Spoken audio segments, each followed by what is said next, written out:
Hola a todos. En relación a algún comentario que me ha hecho algún suscriptor en los comentarios, me preguntaba sobre este cuadro, que si era una maqueta o si era... quiero explicar un poquito cómo lo uso y para qué sirve y las utilidades que pueda tener. Y en principio no es más que un subcuadro. Me preguntaba si las pruebas que hacía pues, de aislamiento, de impedancias y tal, lo mismo era aquí que en el cuadro principal. Y evidentemente es un subcuadro pequeñito que cuelga aguas abajo del general, con lo cual sí que todas las pruebas son buenas y no hay problema con eso. Os explico de qué consta. En principio tenemos un magneto térmico normal, muy antiguo, y un diferencial normal, también muy antiguo. ¿Por qué? Porque los tengo recuperados y casi que se puede decir que les tengo hasta cariño. ¿Vale? Son bastante viejos. Imaginaros un diferencial monofásico que ocupaba 4 espacios, 4 elementos. ¿Vale? Ahora ya están sacando unos que son un solo elemento y encima incorporan RCBO, el diferencial y magneto térmico, en un módulo estrecho. Pero bueno, estos eran antiguos y ya te digo, les tengo cariño y demás. En principio lo que tenemos es protección magnetotérmica, protección diferencial. ¿Por qué tengo este cuadro? Tengo este cuadro porque a veces llevo el mantenimiento de tiendas de pública concurrencia o comercios, también de farolas de alumbrado público, y a veces pues tienen lámparas de descarga de vapor de mercurio, de halogenuro metálico, eh, y me las traigo para reparar, ¿vale? Entonces muchas veces te producen cortocircuitos porque tienen los condensadores cortocircuitados, o incluso a veces la inductancia por el calor se ha pegado y te produce cortocircuito. En ese caso, pues evidentemente me saltaría el magnetotérmico en caso de que conecte y tenga un corto el receptor, la luminaria. Pero lo tengo diseñado de una manera el circuito en el que yo conecto aquí la luminaria.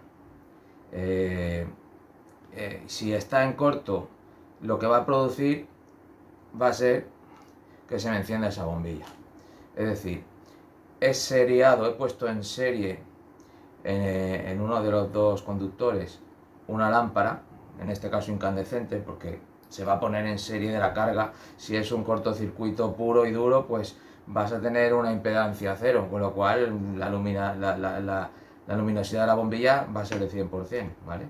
Pero bueno, si hubiera alguna impedancia baja, no sé, de pocos ohmios y tal, te podía dar que se encendiera menos, pero no te iba a disparar absolutamente nada, ¿vale? Porque el cortocircuito en realidad cierra el bucle por otro sitio y lo que es una subida de intensidad pues súbita y muy grande. Entonces dispara el magneto térmico. En este caso, si la conectamos aquí y tenemos un corto, pues se va a poner a encenderse la bombilla.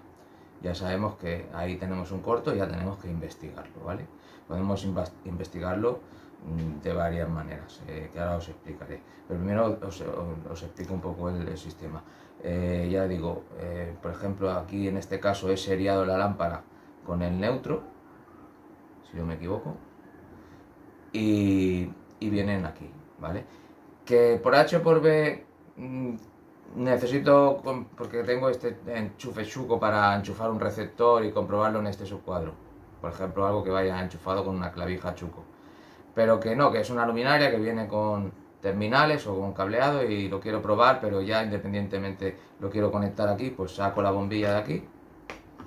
Este puente, que es el que ahora me hacía de corto, lo pongo aquí y ya estamos cerrando el circuito. Ya tengo aquí 230, ¿vale? Sería poner esto aquí, si entra, si quiere, ahí. Y aquí ya tengo 230, ¿vale?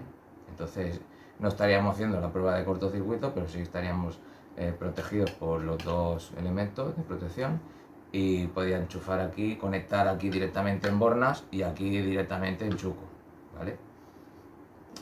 Bueno, es una manera de tener centralizado un pequeño cuadrito de pruebas para hacer un poco labores de mantenimiento.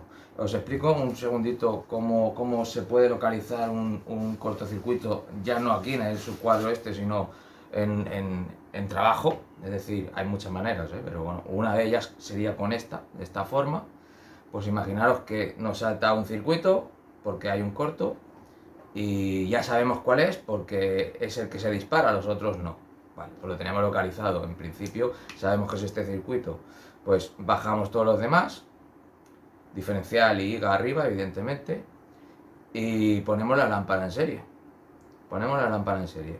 Por ejemplo, aquí.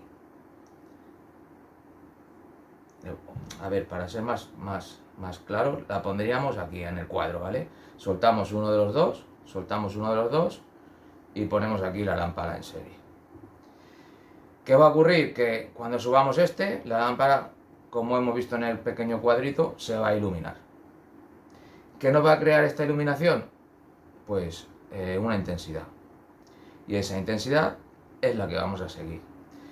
¿Qué tendríamos que hacer si no tuviéramos esta lámpara en serie y tuviéramos que buscar un cortocircuito? Aparte de que hay otras maneras, ¿no? Pero una de ellas sería ir desconectando cajas, desconecto esta, hasta dar con la cual desconecto y ya no me salta. Ya sabríamos que en esa zona. Pero claro, luego tienes que volver a conectar. De esta manera, sacas del magnetotérmico, ya si llevas preparada la bombilla, la pones aquí con una regleta y la otra a la borna del magnetotérmico, se te enciende la bombilla cuando subes y pones pinza. Pones la pinza aquí y aquí pues te da intensidad. Quiere decir que el cortocircuito está más hacia adelante. La pones aquí, por ejemplo, aquí no te da nada. Aquí no está. La pones aquí, te da intensidad. Continúas hacia adelante. La pones aquí, te da intensidad. Continúas hacia adelante. La pones aquí, ya no te da intensidad. Pues ya sabes que la pones aquí y ya sabes que en esta rama es donde tienes el cortocircuito que está cerrando el bucle con la fase o el neutro en ese caso. Y no has desconectado ninguna de las cajas, no has sacado nada, no has cortado un cable para probar, corto a ver si me salta, corto aquel, quito aquí, que talla. No, está todo conectado. Lo único que has hecho es ponerle la pinza seriando una lámpara. Y es una manera de sin complicarte mucho la vida, con una pinza perimétrica, ir localizando dónde tienes el cortocircuito, ¿vale? También se podría hacer, por ejemplo, con el pan control, que tiene la función de ómetro, pues ponerlo en resistencia e ir midiendo pues dónde nos da la impedancia cero, que sería el cortocircuito puro y duro. Sería una manera también con el pan control, con el fluke, con cualquier voltímetro que nos permita medir ohmios en resistencias muy bajas. Esto es una manera y os la quería explicar y bueno, ahí os la dejo. ¿Qué más tengo en este cuadrito? Pues tengo un minutero. A ver, es convencional, que pasa mucho que los minuteros pues se estropean, la gente los toca, empiezan a tocar aquí, lo ponen fijo, ahora no sé, toca el tiempo, la mujer de la limpieza viene y lo toca y lo deja puesto y luego se marcha y luego no se apaga, luego te llaman que la luz no se enciende o que la luz no se apaga y bueno,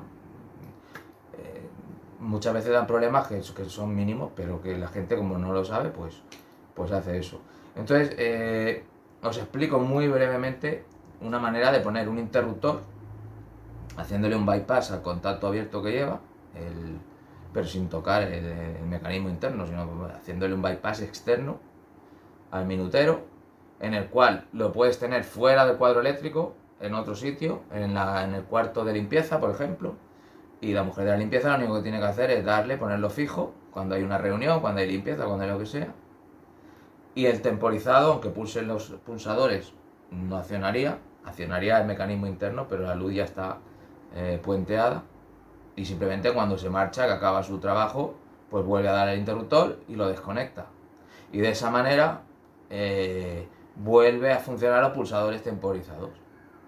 Y no hay que tocar, que si lo pongo fijo, que si lo pongo allá, que si no sé lo que he hecho, que no se apaga, que no se enciende.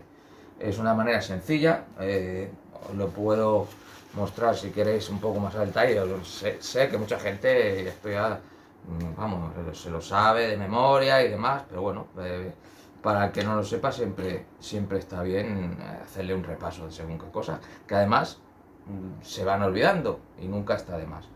Una de las peculiaridades que tienen los minuteros es que son de 3 hilos, porque comparten el neutro para ahorrar material y para simplificar la instalación, pero aunque sean de 3 hilos, el minutero tiene 4, ¿vale? ¿Por qué? Porque necesita fase y neutro, ¿vale? Y una de las peculiaridades que tiene un minutero de escalera es que el neutro es común, ¿vale? El neutro es compartido con las lámparas de cada planta. Vamos a poner que hubiera una lámpara por planta, con las lámparas por planta, y también es compartido con los pulsadores por planta, que los tenemos aquí.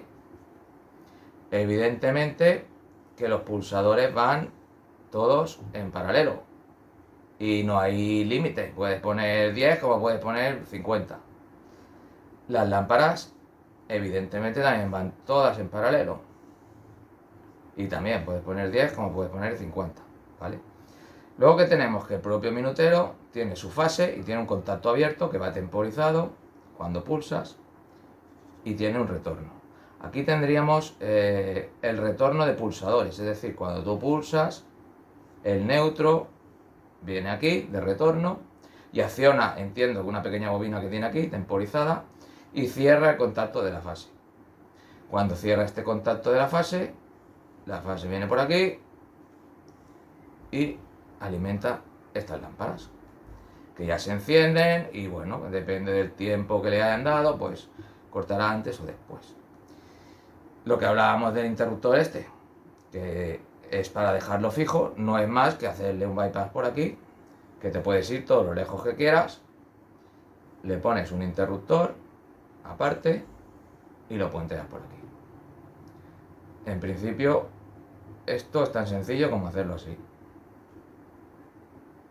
¿vale? Entonces cuando tú cierras aquí, evidentemente la fase se queda puenteada, esto queda encendido permanente, y cuando se acaba la reunión, cuando se acaba de barrer, cuando se acaba la tarea que se tenga que hacer, se vuelve a poner a su posición y este contacto, que es normalmente abierto, lo puentea, ¿vale? Este se cierra cuando pulsas aquí en los pulsadores de retorno. Es sencillo, muy sencillo, pero bueno, quería explicarlo. Si alguien no lo sabía, pues es un detalle más a tener en cuenta. Aquí, por ejemplo, si a veces traigo un minutero que desconfío en él porque hace cosas raras, no sabemos si hay algún pulsador enganchado en la comunidad, bueno, pues lo pongo aquí y lo pruebo. A ver si los tiempos, si corta, si no corta, si se queda enganchado, si salta, a ver qué es lo que le ocurre. Se puede probar. Y es una de las cosas que tengo como equipo así de pequeñas pruebas y hacer mis pruebecitas. Aquí tengo también lo que se podía llamar, que esto es un invento, pero bueno, un invento de los míos. Se podría llamar un transformador de aislamiento, ¿vale? Un transformador de aislamiento, en realidad, en otro vídeo que hice del osciloscopio que mostraba, explicaba que si querías ver la onda senoidal en el osciloscopio a 230 se podía ver, pero que teníamos el riesgo, sobre todo si es un osciloscopio de banco, de que se cortocircuitara, porque la tierra del osciloscopio, bueno, mejor dicho, el negativo de la electrónica del osciloscopio está referenciado a tierra. Cuando tú conectas ahí una fase, evidentemente lo has cortocircuitado y te cargas el equipo. Pues con un transformador de aislamiento, se soluciona ese problema. ¿Por qué? Porque deja de estar referenciado a tierra y no cierra el bucle por la tierra, ¿vale? ¿Qué sería un transformador de aislación? Es un transformador que tiene los dos devanados de la misma relación, una relación 1 a 1, ¿vale? En este caso, por ejemplo, son dos iguales que están puestos seriados por el secundario. Entonces entra a 230, sería el secundario a 11,5, en este caso a 12 voltios, y salen los 230 por aquí, ¿vale? Esto es a pequeña escala para hacer pruebas y tal. Y bueno, pues este tiene 50 voltiamperios, podríamos decirle, de potencia aparente siempre. Sabemos que la potencia aparente es V por I. Si fuera la activa, V por I por coseno de phi, y la reactiva, V por I por seno de phi. Pero en este caso, aquí lo que podemos ver son los voltiamperios de cada uno. sería como si tuviéramos un transformador de aislamiento de 50 voltiamperios, ¿vale? Podemos ver, a ver si lo puedo hacer que se vea, pues que realmente funciona, o sea, es un invento así casero, pero sí funciona, ¿vale? La impedancia cae un poquito por el consumo propio de los transformadores, ¿vale? Pero al ser aislación galvánica están separados físicamente. La tensión en el primario se induce en el secundario, pero no tienen una conexión directa entre ambos. Es totalmente aislado. En quirófanos creo que es obligatorio, y en instrumentos de medicina avanzados que tienen mucha sensibilidad y son susceptibles a tener problemas de incluso de tierras y demás, creo que son obligatorios los transformadores de aislamiento. Incluso solucionan problemas de armónicos, algún transitorio, los transitorios también, los picos. ¿Por qué? Porque es lo que decimos, que no tienen, físicamente no están enlazados, sino que sí que es una transferencia de tensiones a modo inductivo y galvánico, que no están juntos, están totalmente independizados y separados. Es un pequeño invento que, bueno, también para probar según qué cosas y tal, pues algún instrumento y demás, pues te hace su función. En principio, en lo que respecta al cuadro, sería esto lo que os quería mostrar. Tengo un pequeño invento también que es bastante común, yo lo he hecho de esta manera, que sería este pequeño alargador, ¿vale? Que me sirve para, si enchufo en un enchufe cualquiera, chupo, y pongo un receptor aquí, pues aquí puedo medir, por ejemplo, la intensidad. Puedo medir la intensidad por 10, porque le he hecho una bobina con 10 vueltas. Puedo medir las corrientes de fuga por el tierra. Puedo medir las corrientes de fuga abrazando los dos conductores. Bueno, da bastantes posibilidades, ¿vale? Puedes enchufar un receptor, ya digo, este no sería, quitamos ese. Luego, ¿qué otra particularidad tiene? Que también podemos leer potencia sin tener una pinza de potencia o un batímetro. En este caso le he puesto estas tomas aquí, estas tomas que vienen aquí conectadas, ¿vale? ¿Y qué hacemos? Que si, por ejemplo, aquí leemos intensidad y aquí conectamos las bananas y tomamos la tensión, pues V por I por coseno de phi, si no lo sabemos, pues V por I, potencia aparente. Ya podemos leer potencia, ¿vale? Teniendo tensión, incluso pequeñas potencias, abrazando aquí, o mayores abrazando aquí. Tomamos tensión, tomamos intensidad. V por I, sacamos la potencia. Es una manera, ¿vale? También esto también serviría en su caso. Por ejemplo, hay el instrumento, en otro vídeo mostré un instrumento que venía con una toma chuco, si no me equivoco, y no traía bananas. Pues ese instrumento se puede conectar aquí y cerramos aquí esto, que le he hecho un pequeño invento para que esto no quede energizado y no dé una descarga. Cerramos esto, conectamos las bananas al cuadro, por ejemplo, si queremos medir en el cuadro, y aquí el instrumento que viene solo con chuco, con una toma chuco. Lo conectas aquí. Y en ese caso ese instrumento nos permitía medir impedancia de línea, nos permitía medir intensidades de cortocircuito, ¿vale? Por ejemplo, la intensidad de cortocircuito, como lleva una toma chuco, el aparato, pues te vas al último enchufe y lo enchufas allá y mides. Pero luego quieres ir al primero o quieres ir al cuadro y medir en el cuadro. Pues bueno, con este preparativo pones unas puntas magnéticas, mides en el cuadro y enchufas aquí el instrumento. Y tiene, bueno, pues ya digo, tensión, impedancia, lo puedes usar de múltiples maneras en función de cómo el uso que le quieras dar, ¿vale? Pero bueno, lo suelo llevar siempre y va muy bien, la verdad es que va muy bien. Entonces, bueno, esto es lo que os quería mostrar, un poco por encima, el pequeño panel así de comprobaciones y nada, vamos a disparar esto un segundo para que se vea. Ahora, ya tendríamos el minutero accionado y de la otra manera no pasa absolutamente nada si en paralelo conectas un interruptor y lo accionas, ¿vale? Ahora mismo estaría temporizando. Cuando apague la temporización, si está el pulsador, o sea, perdón, el interruptor cerrado, aunque acabara la temporización, seguiría iluminando. Y si está abierto el interruptor, pues ya está. Cuando termine la temporización, cortará y ya está. Y cerrará el alumbrado. Vale, pues eso es todo lo que os quería comentar. Creo que no se me olvida nada, simplemente era hacer un pequeño repaso, me habéis comentado, saludaros a todos, agradecimientos, en especial a Alfonso, si me ve desde aquí le mando un abrazo y nada, hasta espero que os guste y hasta el próximo vídeo. Un saludo y gracias a todos.